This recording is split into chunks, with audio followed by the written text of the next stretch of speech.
press conference. This is the press conference featuring Oral Roberts University. We should have head coach Paul. There he is. There's head coach Paul Mills right now. After coach, we will have sophomore guard Max Asmus. But coach, we're going to start with you. We're going to have an opening statement from Coach Mills. And then after he's done, we'll take questions. Again, media members, if you have a question for coach, please use the raise hand function. And when you are when you're called upon to ask your question, please give your name and your affiliation. Coach cannot see you, so please give your name and affiliation when you're called upon. Coach, if you could just give us an opening statement. One, I am so proud of our players, who they are as men, for how they represented this university, for how they represented their families, for how they fought for one another. And I'm just so thankful to be around those guys. I've always felt that good players and good teams teach me more than I ever have the opportunity to teach them, and that was obviously the case this year. The game was losing is totally my fault. I've gotten 3 technical fouls, including tonight's, in my entire career, and to get a technical and when you lose by 2, it's a tough pill to swallow. All right, we're ready to take questions. Once again, if you have a question for Coach, please use the raise hand function. And when you're called upon, please give your name and affiliation. We're going to start with Pat 40. Go ahead, Pat. Paul, the last play, you guys got a great look. Could you please describe what you were hoping for and then what you saw as the play unfolded?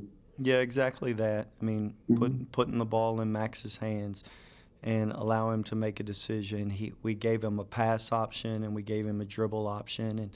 And to his credit, he's super bright. He's just a terrific young man, picks up things really quickly and understood, had great court awareness, had great selection on the shot. And unfortunately, it didn't go in.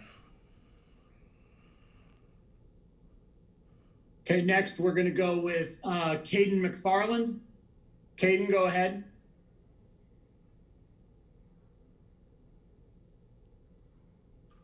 Caden, are you there? Okay, we're going to not go with Caden. We will go with Daniel Rodriguez.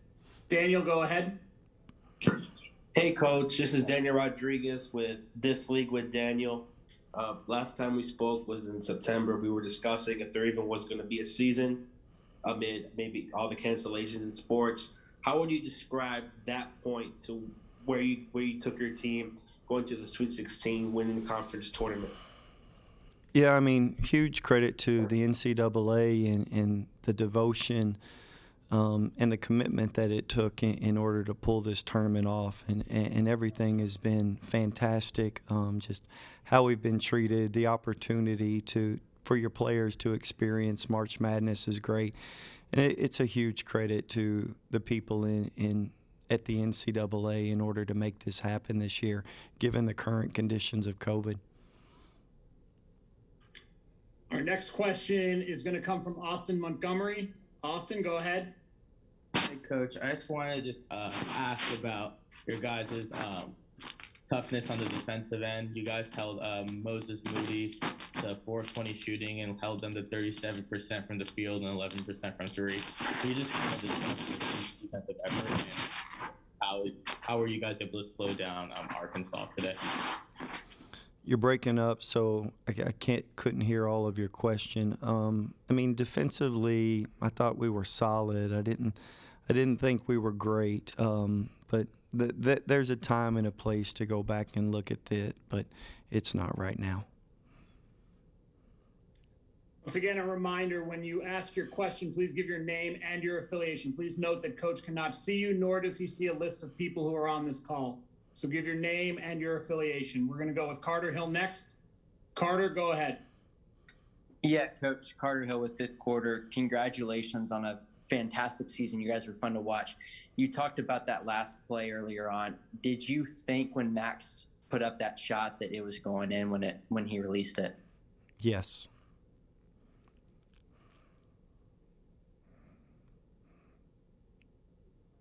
Okay, our next question is going to come from Kelly Hines.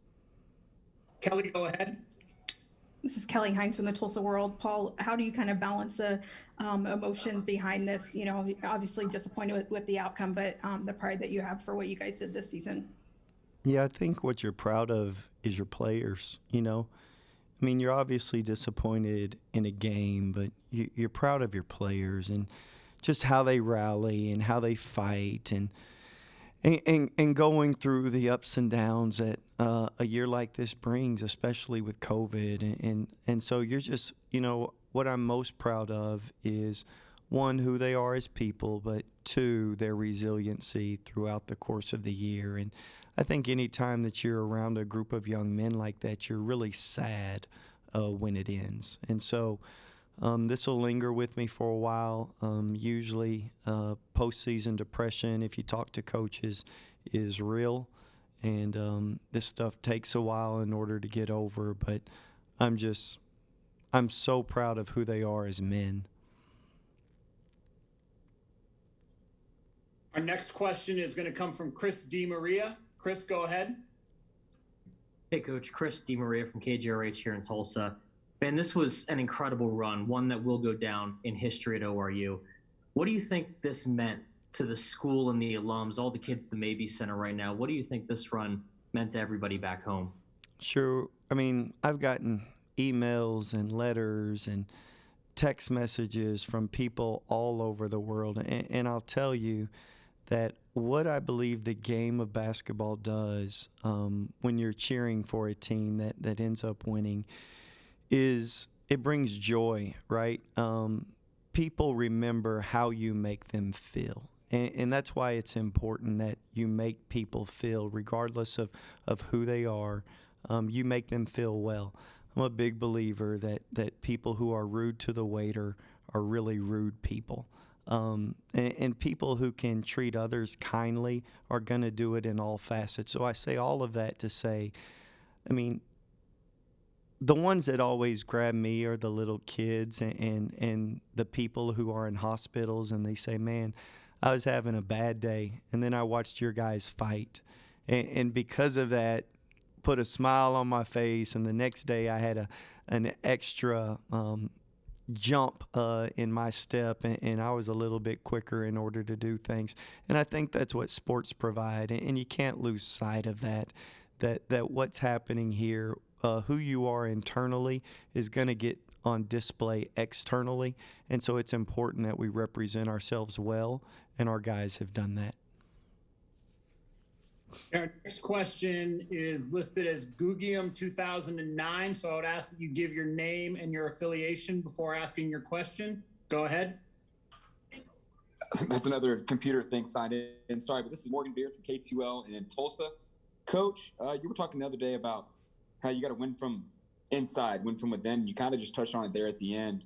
Where does this team rank for you, even in this loss, not really even counting this loss, just as a team that you've had as men, as guys that you've been able to teach and coach in your career? Yeah, I'll try to say this without crying, but it's my favorite team ever. They mean a lot to me. We have time for one or two more questions if there are any. Right now, I do not see any. If you have a question for Coach, please use the raise hand function. We're going to go back. Okay, we do have a question. We're going to go back to Austin Montgomery. Austin, go ahead. Coach, it's Austin Montgomery from Mid-Major Madness. Can you just talk about Max had just one of those insane performances this entire March run? Can you just talk about what he means to the program and how like what joy it is to coach him during this time? I don't think it's insane to us. I mean, it may be insane to others, but it's actually not insane to us. I'm very much aware of his work ethic.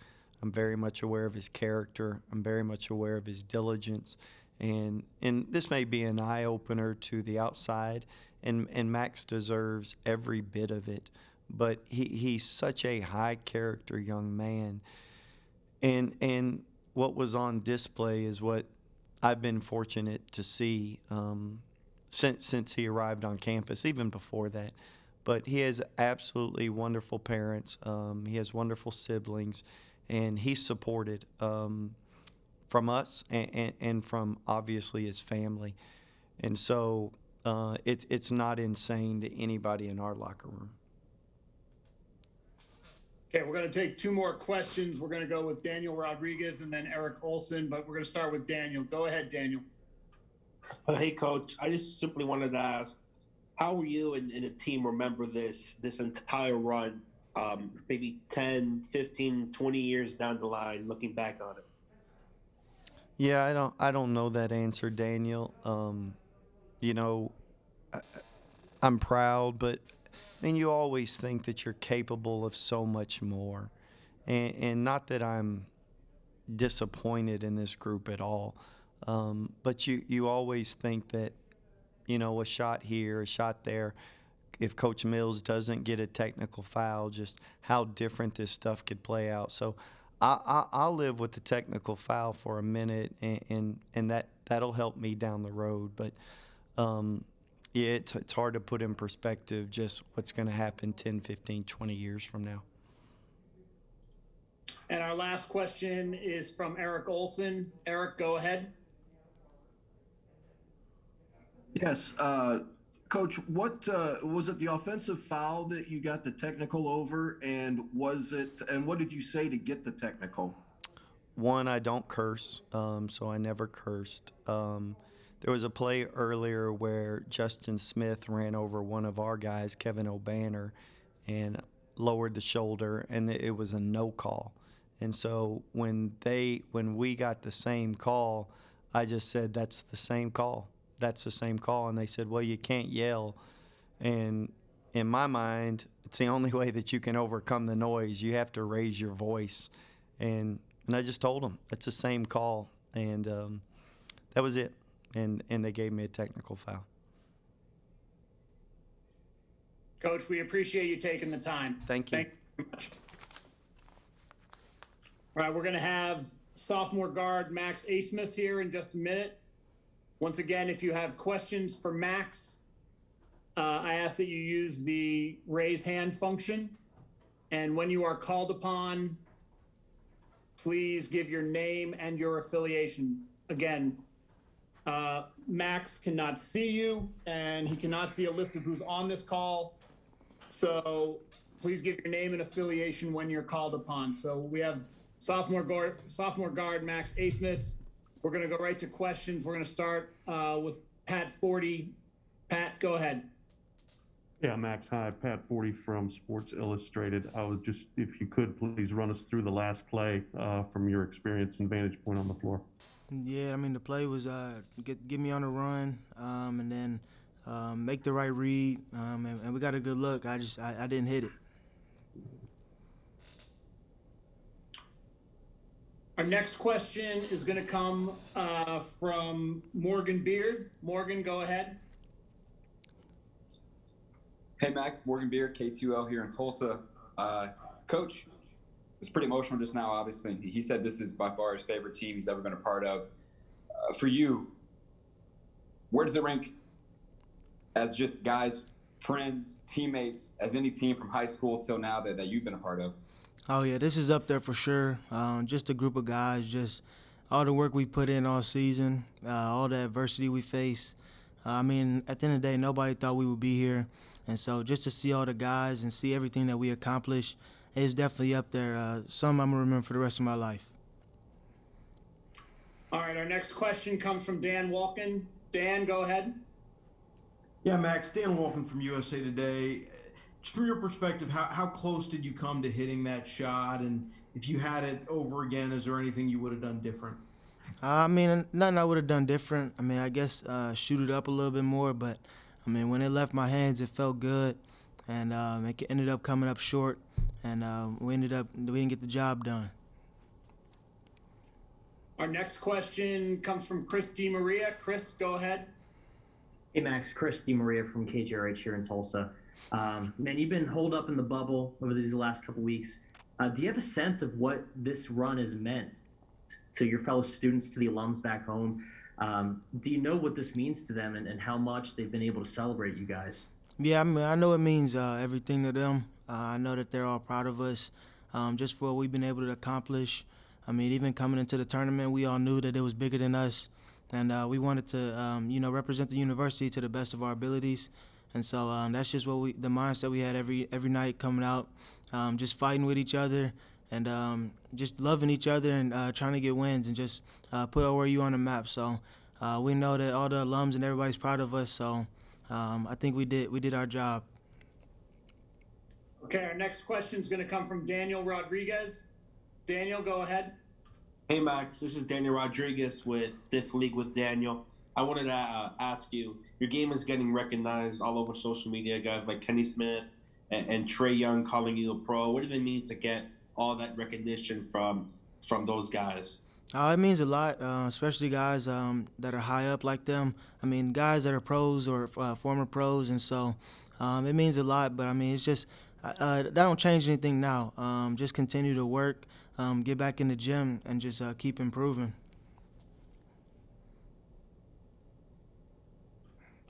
Next question is going to come from Carter Hill. Carter, go ahead. Hey, Max. Carter Hill with Fifth Quarter. Congratulations on a great season. My question is it more disappointment right now from today's result, or has it settled in yet that, oh, wow, we really did that and made it to the Sweet 16? I mean, a little bit of both. I mean, the job wasn't just to get to the Sweet 16. I mean, the job was, of course, to get to the national championship and win it. And we came up short, but I mean, all the stuff that we accomplished this season is definitely something that all the guys will celebrate and remember for the rest of their lives. We still have time for a couple of more questions. If you have a question, please raise your hand. We've got another one from Daniel Rodriguez. Daniel, go ahead. Hey, Max. I wanted to ask, how was it preparing for Arkansas this time around, having faced them earlier this season? I mean, the coaches, they looked at the film from when we played back in December, and they watched the film in the tournament. I mean, they watched a lot of film and just put together a good game plan. And so we just go out there looking to execute it, and just improving and trying to fix the areas that needed to be fixed from that first meeting. We will take one final question if there is one. I do not see one. If you have one, please use the raise hand function. Okay, I think we're good. Oh, we do have one more, sorry. We have one more. This is Carter Hill, so this is your final question. Yeah, sorry, I just had a quick follow-up. Can you just kind of talk about how much Coach Mills has meant to your program this season? Oh, yeah, Coach has meant everything. All the hard work he's put in. Everybody talks about the players, but, I mean, from Coach Mills all the way down, all the assistants, they've put in a bunch of work this season, and you can never thank them enough. All the sacrifices they've made for all of us, it doesn't go unappreciated. So we appreciate Coach Mills as well as all the other coaches and all that they've done for us this year. Max, we appreciate you taking the time, man. Thanks. Appreciate you guys. Okay, that's it for the Oral Roberts news conference. A transcript of Coach Mills's interview will be provided by ASAP Sports at www.ncaa.com/transcripts. Once again, that's www.ncaa.com/transcripts. You can also find a recording of this press conference in the NCAA Digital Media Hub at www.ncaa.veritone.com. That's www.ncaa.veritone, veritone.com. Thanks for joining us, and everyone have a good night.